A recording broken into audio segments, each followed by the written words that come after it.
오늘날로 치면은 그 키프로스라고 불리기도 하고 사이프러스라고 불리기도 하는 그런 섬이었습니다. 굉장히 큰 섬인데 그곳에 갔더니 이 섬이라는 곳이 원래 폐쇄된 곳이잖아요. 미신이 많고 가보니까 바예수라는 이상한 마술사가 나타나서 막 복음을 전하지 못하도록 방해를 했습니다. 그래서 참 감사하게도 하나님께서는 그곳에서 놀라운 중요한 한 사람을 만나게 하십니다. 그 사람이 누구냐면은 서기오 바울이라는 사람입니다. 서기오 바울.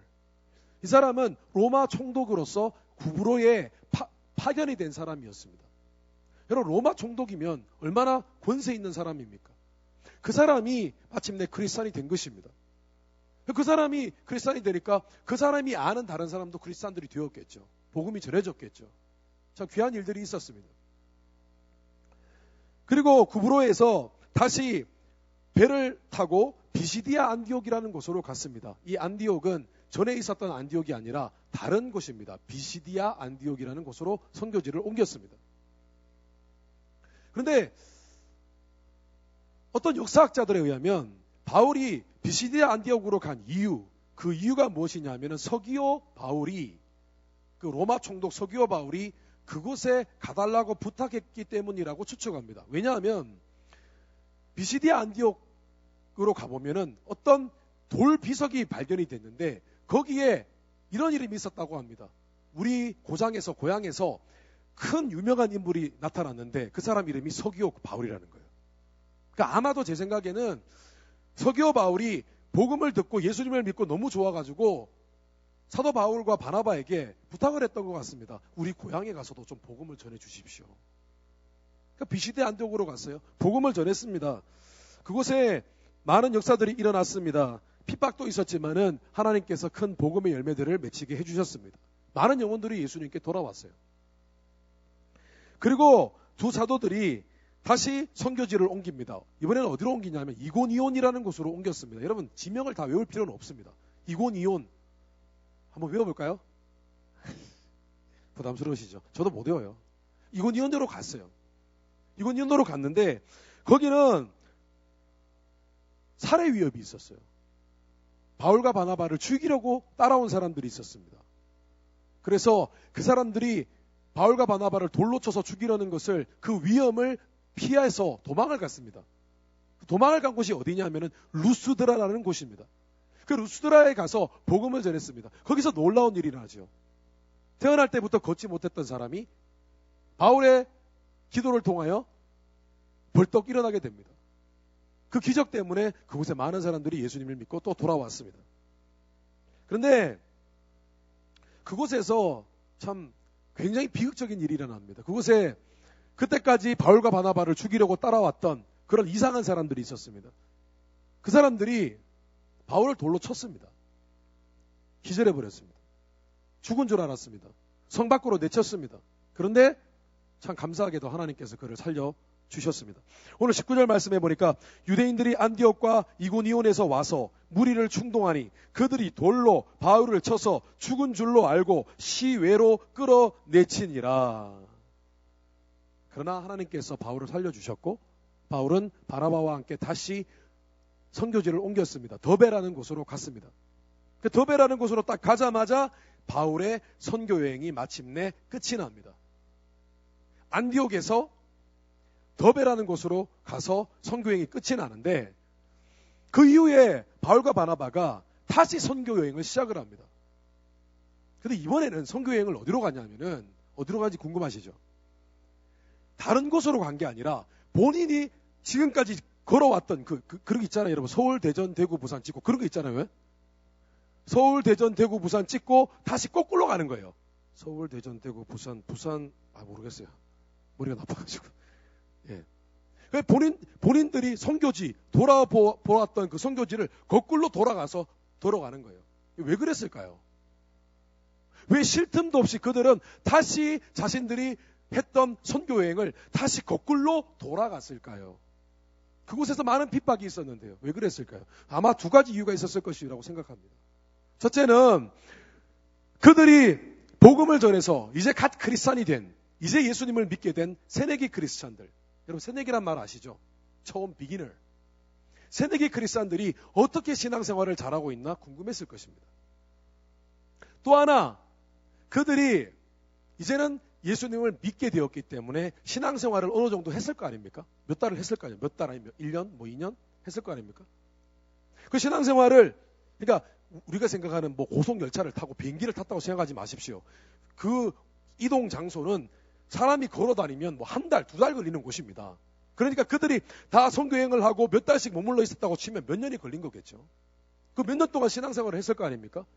그 바울이 이제는 그들에게 다시 돌아가서 그들에게 어떤 특별한 신앙적인 권면을 해주고 싶었던 것입니다.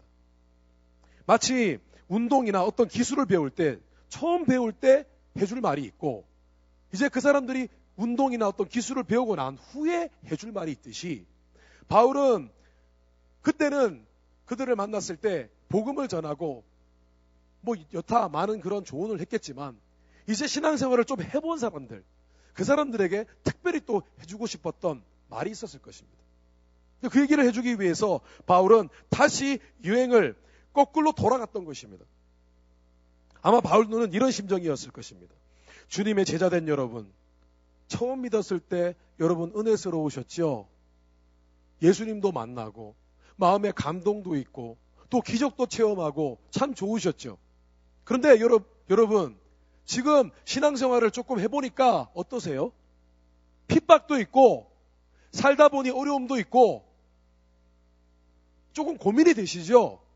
그래서 제가 여러분을 다시 방문하려고 합니다. 여러분들에게 해드릴 말씀이 있어요. 꼭 해드리고 싶은 이야기가 있어요. 아마 이런 심정으로 바울은 다시 선교 재방문을 시작했을 것입니다. 그 재방문 선교 여행을 한 것입니다. 그래서 오늘은 새내기 크리스찬들에게 했던 사도 바울의 아주 특별한 권면, 그 특별한 권면, 이 두 가지를 우리가 살펴보면서 오늘 하나님께서 우리에게 주시는 교훈은 무엇인가? 그것을 두 가지로 잠시 묵상하고 나누는 시간 갖도록 하겠습니다. 첫째로 바울과 바나바는 다시 자신들이 복음을 전했던 선교지로 돌아가서 믿음에 대한 이야기를 했습니다. 믿음에 대한 문제에 대해서, 믿음의 문제에 대해서 권면하였습니다. 오늘 22절 말씀 전반부에 다음과 같은 말씀이 있습니다. 22절 말씀이 조금 길어요. 나누면 전반부가 있고 후반부가 있어요. 근데 전반부에 다음과 같은 말씀이 있습니다. 제자들의 마음을 굳게 하여 이 믿음에 머물러 있으라 권하고. 바울은 비시디아 안디옥, 이고니온, 그리고 루스드라 그쪽으로 다시 돌아가서 그들에게 뭐라고 권면을 했냐면은, 뭐라고 조언을 했냐면은 이 믿음에 머물러 있으라, 이렇게 권면을 했습니다. 이 영어 성경을 보면, NIV 성경을 보면 이렇게 되어 있습니다. Remain true to the faith, 이렇게 되어 있습니다. 그러니까 믿음에 머물러 있으라고 했는데 그 믿음, 이상하게요, 믿음에다가 the라는 정관사가 붙었습니다. The faith, 그 믿음에 머물러 있으라고 했어요. 그 믿음, 여러분 도대체 그 믿음이 뭘까요? 그 믿음, 너희가 지금 그 믿음을 끝까지 지켜야 되는데 그 믿음에 머물러 있으라 라고 했단 말입니다.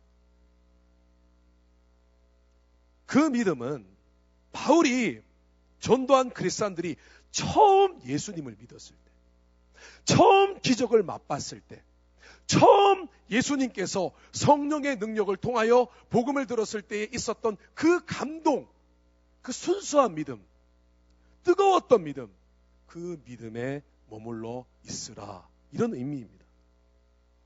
여러분, 주님은 주님의 은혜를 맛본 크리스찬들에게는 그 믿음이 가장 뜨겁고 순수했던 순간이 있습니다. 만약에 그게 없으시다고요?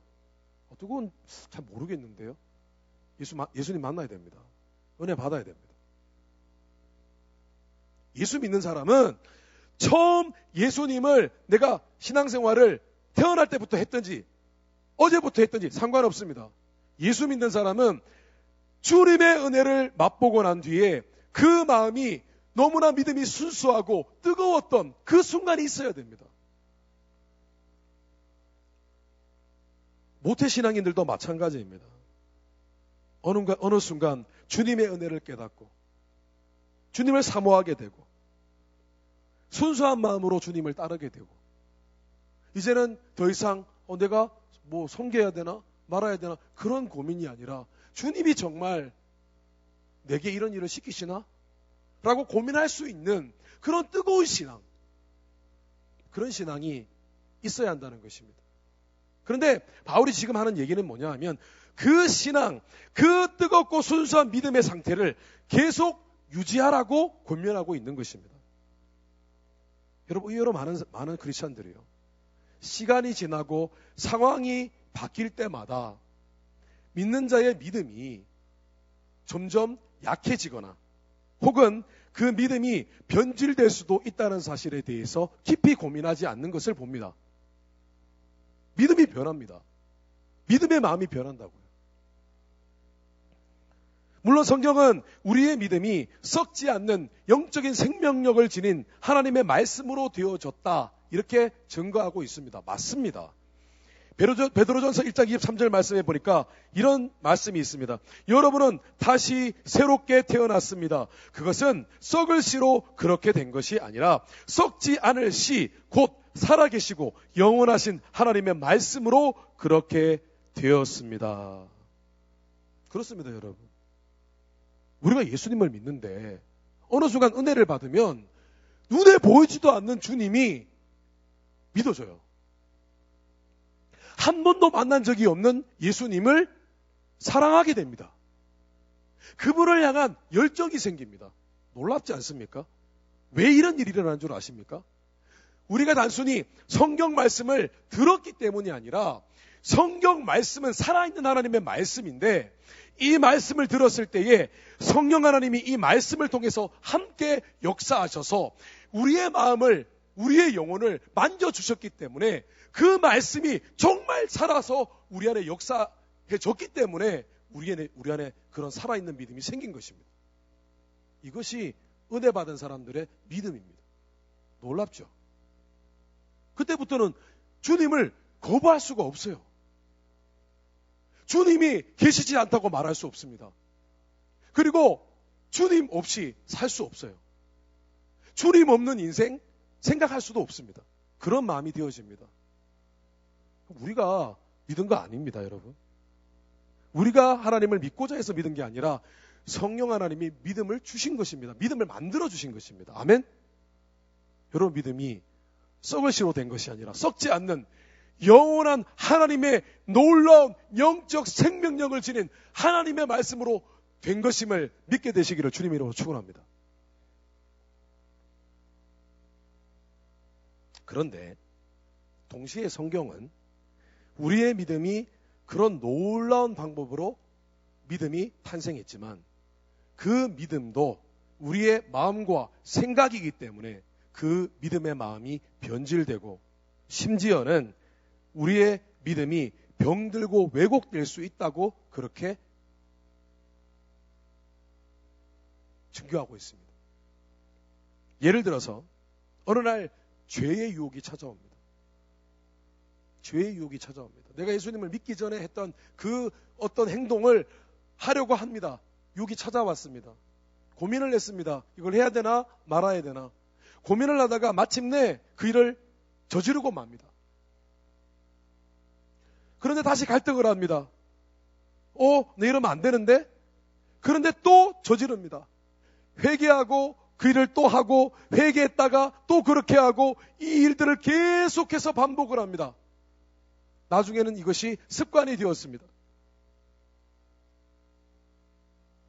그런데 어느 순간부터 이상한 일이 생깁니다. 그 죄를 습관적으로 계속 짓다 보니까 어느 순간 처음 그 죄를 지었을 때는 양심이 굉장히 찔렸는데 시간이 오래 지나니까 별로 양심에 거리끼지 않습니다. 그냥 하는 거지 뭐 사람은 약하니까 그럴 수 있는 거지 뭐. 양심이 점점 둔해집니다. 회개할 필요성을 느끼지 않게 됩니다. 여전히 하나님의 존재를 믿습니다. 여전히 하나님이 어떤 분이신지를 알고 있습니다. 그런데 이미 마음은 죄로 물들어 버렸고 양심은 무감각해졌습니다. 양심이 없습니다. 교회를 빠져도 예배 드리지 않아도 별로 마음이 양심이 찔리지 않습니다. 하나님을 많이 떠나 있습니다. 그런데 별로 느낌이 없습니다. 저는 이런 상태를 이렇게 부르고 싶습니다.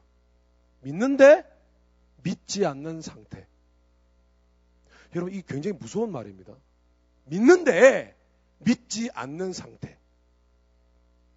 믿음의 마음이 믿는데 나는 믿지 않는 상태라는 것입니다. 여러분, 이건 무서운 말입니다. 정말. 믿어요. 알아요. 예수님 압니다. 교회 압니다. 그런데 믿지 않는 상태가 될 수 있다는 것입니다.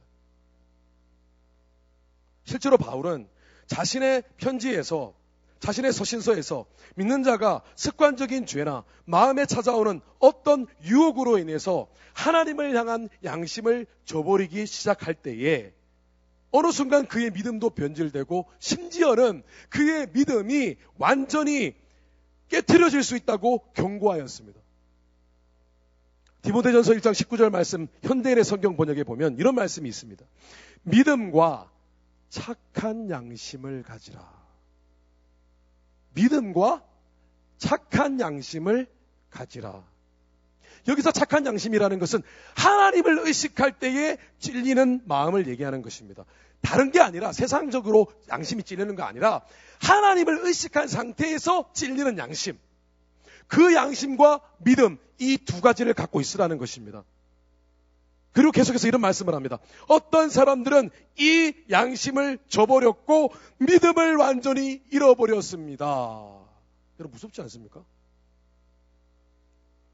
우리의 하나님을 향한 믿음의 마음은 그냥 하나님 믿습니다. 하나님 존재를 믿습니다. 그런 믿음이 아니라 하나님과 나 사이에 영적으로 관계가 맺혀지는 살아있는 믿음입니다.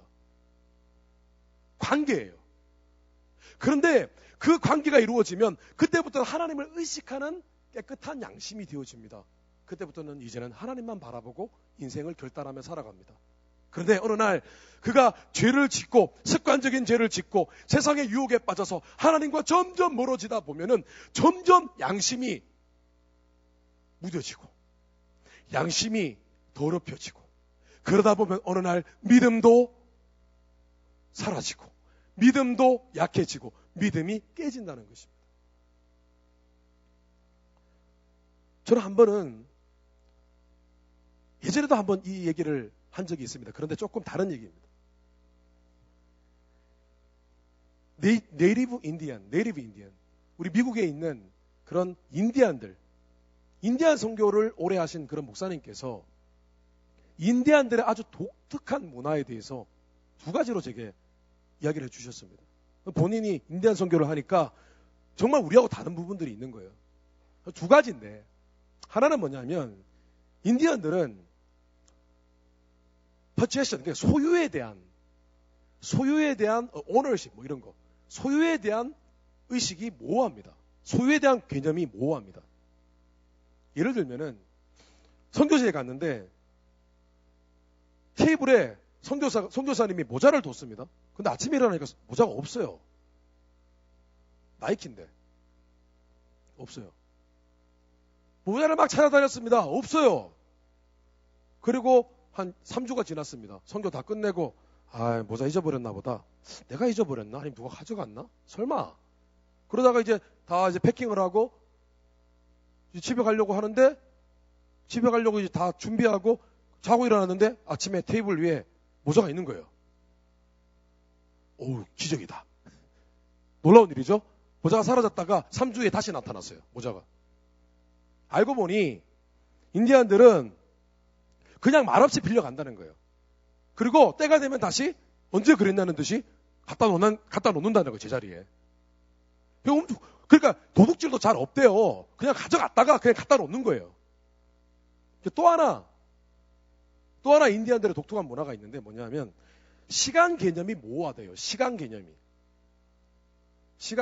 마치 하나님과 같은 것 같아요. 하루가 천년 같고 천년이 하루 같은 뭐 그런 것 같아요. 예를 들면 이런 거예요. 친구를 20년 만에 만났어요. 여러분 20년 만에 만나면 우리가 보통 흔히 하는 얘기가 뭐죠? 너 잘 지냈냐고, 가족은 잘 지냈냐고, 어떠냐고, 너 지금까지 어떻게 살았냐고 이렇게 묻잖아요. 근데 인디안들은 그렇게 안 한대요. 20년 만에 만났는데 잘 지낸 잘 지냈냐? 이렇게 묻는 게 아니라, 너 100불 있어? 돈 좀 빌려줄래? 마치 어제까지 만난 사람처럼 그렇게 대한대요. 놀라지 않으시나요? 혹시 여러분들 중에 인디안 피를 가진, 예. 그렇대요. 근데 여러분 한번 생각해 보세요. 그러면 네이티브 인디안들은 정말 서로 너무너무 인티머트한 그런 릴레이션십이고 너무너무 사랑하고 서로서로 너무너무 좋아하고 그런 사람들인가요? 그런 사람들인가요? 아니요. 그렇게 말하기에는 조금 다소 무리가 있어 보입니다. 그것은 그 사람들이 오랫동안 해왔던 습관에 의한 전통, 문화예요.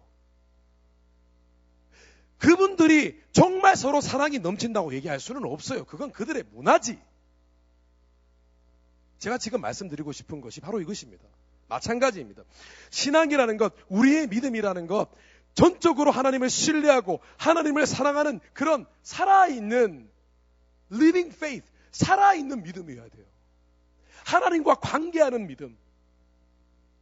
하나님 의식이 되어지고 내가 무슨 일을 하든지 간에 하나님 생각이 나고 이 일을 하나님 정말 해도 될까요? 라고 물을 수 있는 그런 살아있는 믿음이어야 되는데 이 믿음이 습관이 되고 문화가 돼버린다는 것이에요. 이것이 바로 제가 여러분에게 말씀드리는 믿는데 믿지 않는 그런 믿음이 된다는 거예요. 믿는데 여러분은 어떠십니까? 여러분은 혹시 믿는데 믿지 않는 마음이 아니십니까? 믿는데 믿지 않는 그런 믿음의 상태. 여러분은 정말 처음 그 하나님을 만났던 그 순수하고 뜨거웠던 그 믿음을 아직도 갖고 계십니까? 만약에 아직 내가 생각하기에 내 믿음이 순수했던 적이 있었던가? 뜨거웠던 적이 있었던가? 만약에 그것이 없다면, 그 흔적이 없다면 여러분 하나님께 은혜를 달라고 구하십시오. 여러분 하나님 만나야 됩니다. 진짜. 하나님 만났다면 뜨거워지지 않을 수 없어요. 정말 하나님의 은혜가 내 안에 들어오면은 정말 마음이 뜨거워집니다. 하나님을 향해서. 진짜 뜨거워집니다. 뜨거워할 정도로 뜨거워져요.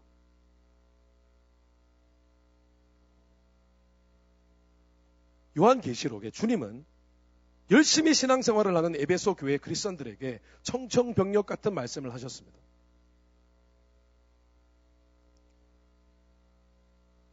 주님이 이렇게 말씀하십니다. 그러나 너를 책망할 일이 한 가지 있다. 너는 너의 첫사랑을 버리고 말았다. 그러므로 너는 어디서 잘못되었는가를 생각하고 회개하여 처음에 행한 일을 하여라. 만일 내가 회개하지 않으면 내가 가서 내 촛대를 그 자리에서 옮겨버리겠다. 많은 사람들이 이 성경 구절을 잘못 해석합니다. 이것은 사랑에 대한 얘기가 아닙니다. 믿음에 대한 얘기입니다. 너희가 나를 믿고 열심히 신앙생활 하는데 그 안에 들어가 보면 그 믿음이라는 것이 사랑이 담겨있는 실제적인 살아있는 믿음이 아니라는 것입니다. 종교적으로 신앙생활 한다는 것입니다. 그냥 종교적으로 습관적으로 한다는 것입니다. 진실되지 못한 믿음으로 너희들의 믿음이 바뀌어버리고 변질되고 말았다는 것을 지금 주님께서 지적하고 계시는 것입니다. 오늘 22절 말씀에 바울은 이렇게 얘기했습니다. 이 믿음에 머물러 있으라. 머물러 있으라. 이 말은 헬라어로 에메노라는 단어인데 이 말은 영어로 maintain이라는 뜻입니다. 유지하라는 거예요. 너희가 신앙생활을 할 때 제일 중요한 것은 너희가 뜨겁고 순수했던 그 믿음, 그 믿음에서 그대로 그 믿음을 유지하라는 거예요. 바울이 지금 하고 싶은 얘기, 제일 하고 싶은 얘기. 자기가 복음을 들었던 사람들, 새내기 크리스찬들, 모르겠어요. 새내기인지 2년, 1년 지난 사람들한테 정말 하고 싶은 얘기는 뭐냐 하면 바로 믿음에 관한 문제였어요. 너희들 그 믿음 거기서 다시 미끄러지거나 다시 디클라인 되면 안 되고 그 믿음을 유지해야만 된다는 거예요. 여러분 어떠세요? 여러분은 그 믿음을 유지하고 계십니까? 메인테인하고 계십니까? 여러분 신앙생활 믿음 갖는 거 쉽습니다. 은혜 받는 거 쉽습니다. 왜냐? 그것은 전적으로 하나님이 하시는 일이기 때문입니다. 그가 은혜 받는 자리에만 있어도 어떤 사람은 은혜를 받습니다. 그런데요, 유지하는 것은 하나님의 은혜 플러스 자신의 노력이 필요합니다. 믿음은 우리가 지켜야 하는 거예요. 믿음은 우리가 그것을 유지해야 하는 것입니다.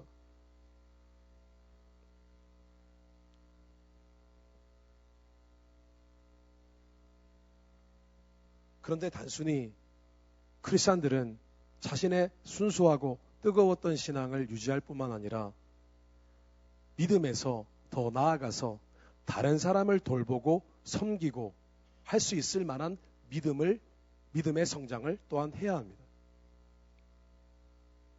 오늘 바울과 바나바는 개척한 교회들을 방문하면서 그 교회에 리더들을 세웠습니다. 장로님들을 세웠다고 성경은 증거하고 있습니다.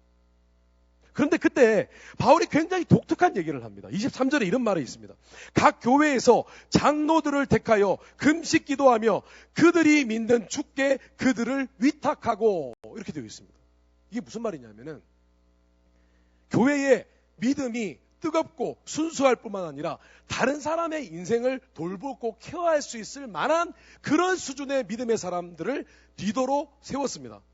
그런데 바울이 그들을 주님께 의탁했다라고 했습니다. 이것은 뭐냐면은 이제 이 사람들이 어느 정도 믿음의 수준이 되었기 때문에 더 이상 내가 당신들의 믿음을 터치하지 않고 그냥 당신들은 하나님께 맡겨버리겠습니다. 이 뜻입니다. 여러분, 지금 여러분들은 여러분의 믿음에 대해서 돌봄을 받아야 될 때입니다. 그러나 어떤 사람들은 딱히 돌봄을 받지 않아도 오로지 하나님께 그 사람을 맡겨드리면 하나님과의 좋은 관계 속에서 스스로 믿음의 성장을 거듭하는 사람들이 있습니다. 그 사람들이 리더예요. 근데 여러분들이 그 정도의 믿음의 수준으로 자라가야 됩니다. 아멘? 여러분들이 정말 이제는 누구 조언 없어도 조언을 받아야겠죠. 필요하면. 그러나 정말 하나님 앞에 서서 하나님과의 관계 속에서 주님의 말씀으로 이제는 온전히 순종하는 그런 믿음의 리더들이 되셔야 됩니다. 오늘 바울이 믿음에 관한 이 권면, 여러분 기억하십시오. 여러분의 신앙이 지금 믿음의 상태가 어떤 상태에 머물러 있는지를 여러분 점검하셔야 됩니다.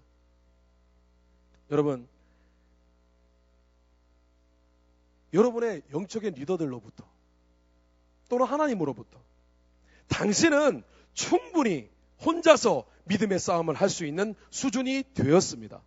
당신을 이제는 주님께 맡겨드립니다. 항상 믿음에서 승리하고 성장하십시오. 라는 말을 들을 수 있는 여러분 수준으로 여러분의 믿음이 자라가게 되시기를 주님의 이름으로 축원합니다. 둘째로 바울과 바나바는 고난의 문제에 대해서 권면했습니다. 고난의 문제. 바울과 바나바는 다시 자신들이 복음을 전했던 교회들을 방문하면서 그런 얘기를 했습니다. 또 우리가 하나님 나라에 들어가려면 많은 환난을 겪어야 할 것이니라. 예수님을 믿으려면 고난을 받아야 된다. 고난을 감수해야 된다라고 했습니다. 바울과 바나바가 선교여행을 했습니다. 선교여행을 하면서 그들이 깨달은 것이 있습니다. 그것이 뭐냐 하면은 하나님의 일을 하려면 많은 핍박이 있고 많은 고난이 있구나. 그것을 깨달았습니다. 그리고 또 하나 깨달은 것이 있습니다. 그러나 많은 고난과 핍박이 있지만 하나님께서 그 고난과 핍박 가운데 함께 해주셔서 핍박 고난이 많은 만큼 또 열매도 많이 생기는구나. 그것을 깨달았습니다. 그런데 여러분, 이 바울과 바나바가 선교 여행을 하면서 깨달은 그 깨달음이 오늘날 우리에게 굉장히 중요한 교훈을 줍니다. 뭐냐면은 크리스찬들은요, 신앙생활할 때 믿음을 지키기 위하여 하나님을 향한 순수한 신앙을 지키기 위하여 고난을 감수해야 됩니다. 불이익을 감수해야 됩니다. 그런데 그렇게 하면 하나님께서 그들의 삶을 축복하십니다.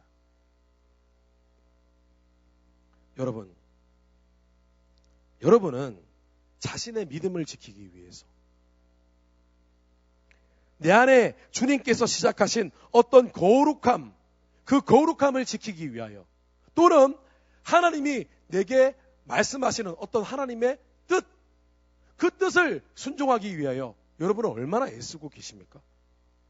때로는 내가 믿는 하나님을 믿는 그 모습을, 그 마음을 유지하기 위해서 때로는 외계인 취급 당해보시기도 하셨습니까? 야, 너는 왜 술 안 마셔?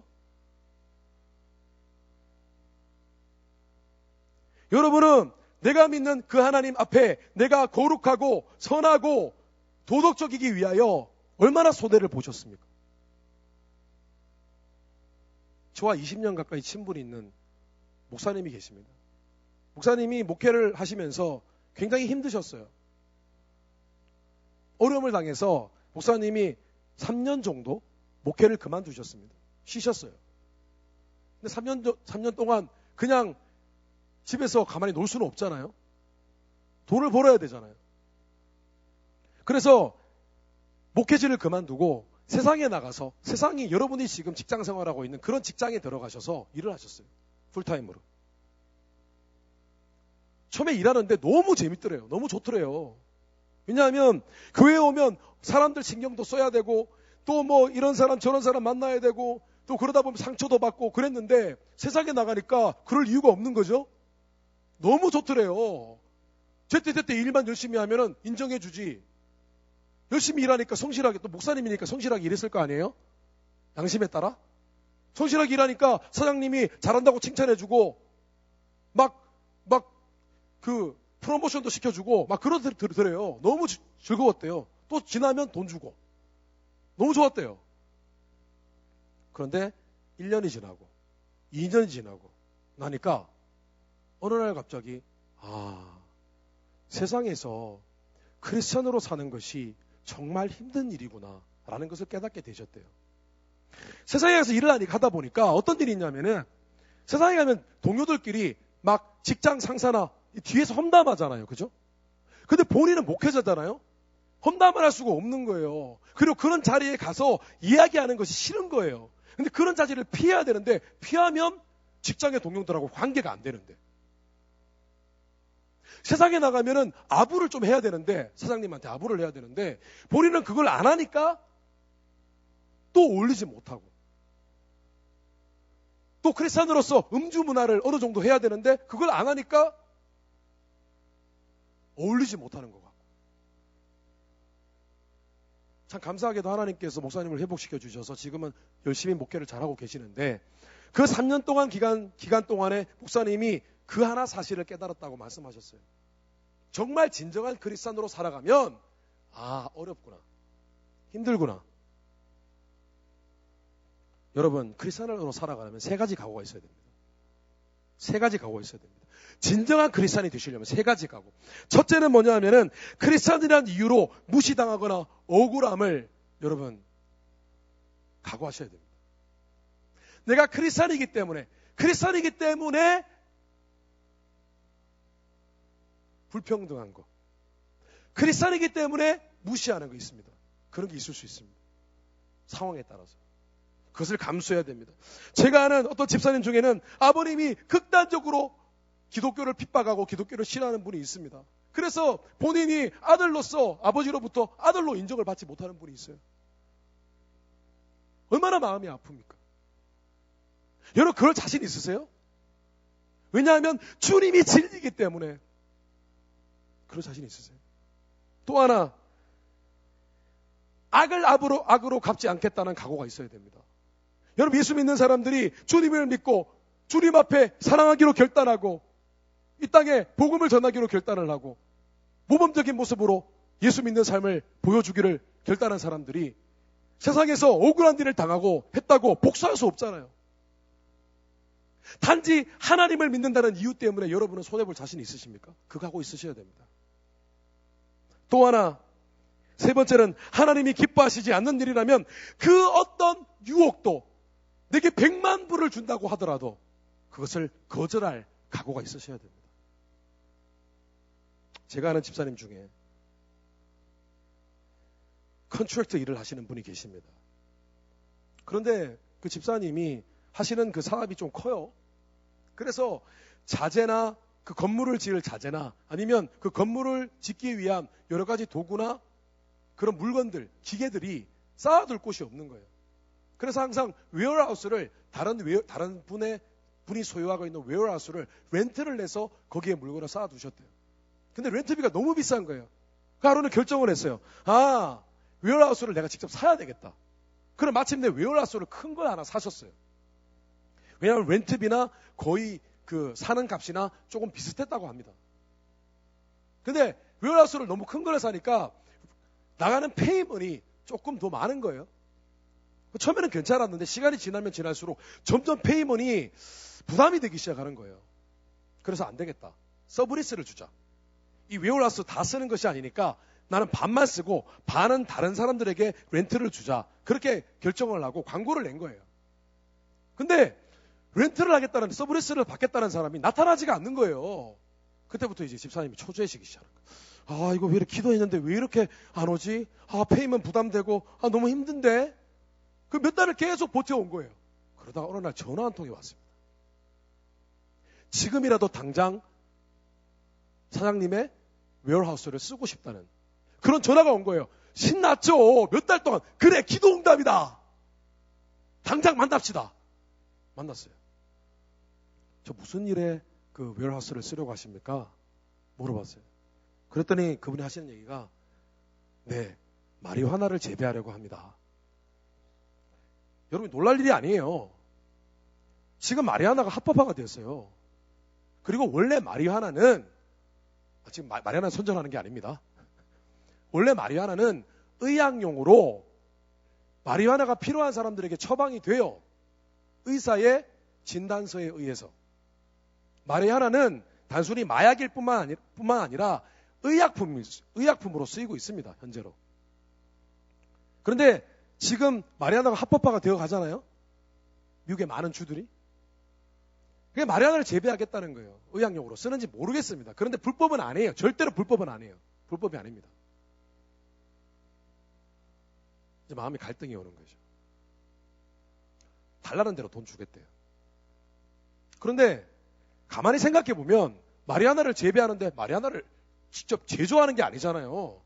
마리화나 그 플랜트를 심어서 그걸 그냥 재배하는 거예요. 그걸 만드는 공장이 아니고 그냥 키우는 거라니까요. 실내에서 불빛을 이렇게 비춰가지고 키우는 거예요. 한동안 집사님께서 굉장히 고민스러웠다고 하셨습니다. 왜냐하면 지금은 불법이 아닌데.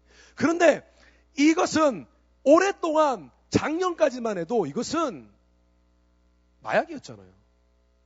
그리고 이것을 하면 사람들의 정신이 혼탁해지고 범죄도 저지를 수 있고 그런 거잖아요. 주님을 의식하기 시작하면 이런 고민은 다반사입니다. 여러분 인생을 살아보십시오. 정말 주님을 믿는 신앙을 지키기 위해서 살아가기 시작하면 여러분 이런 갈등 수도 없이 많습니다. 수도 없이 많습니다. 그것이 고통입니다. 때로는. 그것이 고난입니다. 왜냐? 쉽게 돈 벌 수 있는데. 쉽게 돈 벌 수 있어요. 여러분 우리가 조금만 우리의 양심을 조금 이렇게 무시하면 돈 벌 수 있는 곳 많아요. 저는 왜 돈 못 버는지 모르겠어요. 돈 벌기 쉬워요. 조금만 양심을 내려놓으면 돈 벌 거 많습니다. 여러분이 너무 착해서 그래요.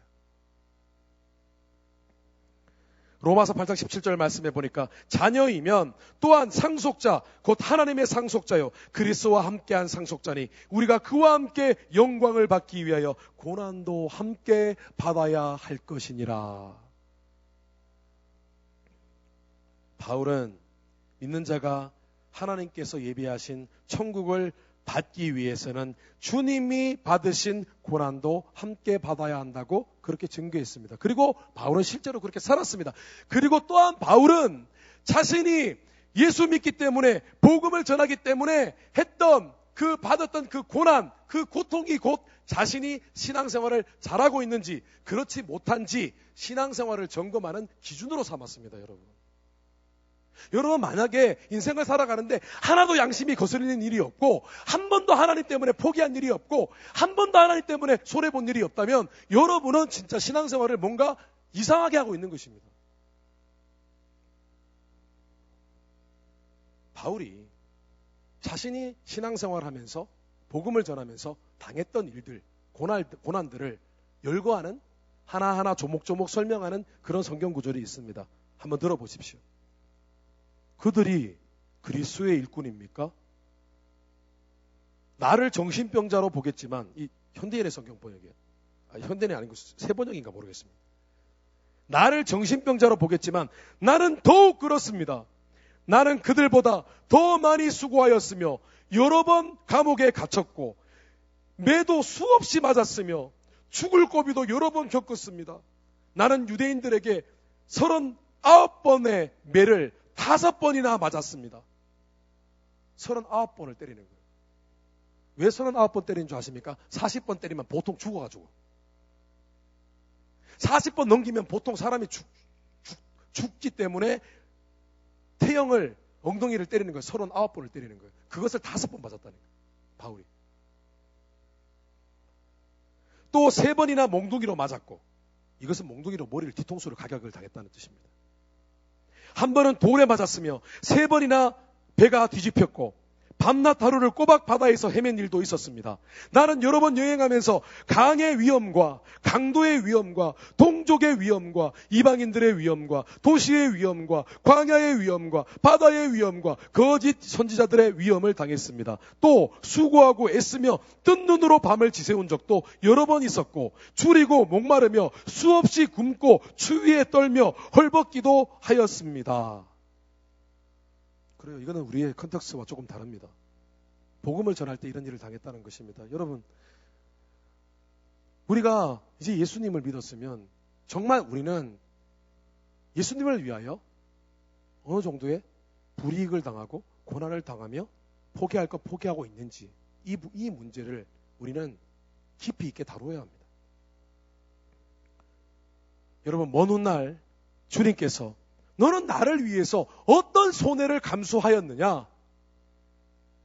너는 나를 위해서, 나를 사랑한다며 너는 나를 위해서 무엇을 포기하였느냐? 라고 물으실 때 주님, 저는 주님 때문에 할 수 있는 일도 하지 않았습니다. 주님, 저는 주님 때문에 복수할 것도 복수하지 않고 오히려 용서했습니다. 주님, 저는 편하게 살 수 있었는데 주님 때문에 편하게 살기를 포기했었습니다. 그러나 주님 때문에 행복했습니다. 이런 고백이 있게 되시기를 주님의 이름으로 축원합니다. 말씀을 정리하겠습니다. 오늘 바울은 믿음에 관한 권면을 냈고 고난에 관한 권면을 냈습니다. 이것은 그가 복음을 전한 이미 크리스찬이 된 사람들에게 주는 중요한 특별한 권면이었습니다. 여러분, 이 권면이 오늘 우리에게도 주어지는 권면입니다. 여러분, 정말 예수님을 믿고 계신다고 생각하십니까? 그렇다면 여러분은 오늘 이 2가지 문제를 한번 다시 깊이 있게 생각해 보셔야 됩니다. 나는 정말 첫 번째 순수하고 뜨거웠던 믿음 지키고 있는지, 나는 주님을 위해서 제대로 믿을 각오가 되어 있는지. 그래서 여러분, 신앙생활하며 결코 여러분의 믿음이 변질되지 아니하고 도리어 언제나 바르고 굳건한 반석 같은 그런 믿음 위에 서게 되시기를 주님의 이름으로 축원합니다. 다시 기도하겠습니다.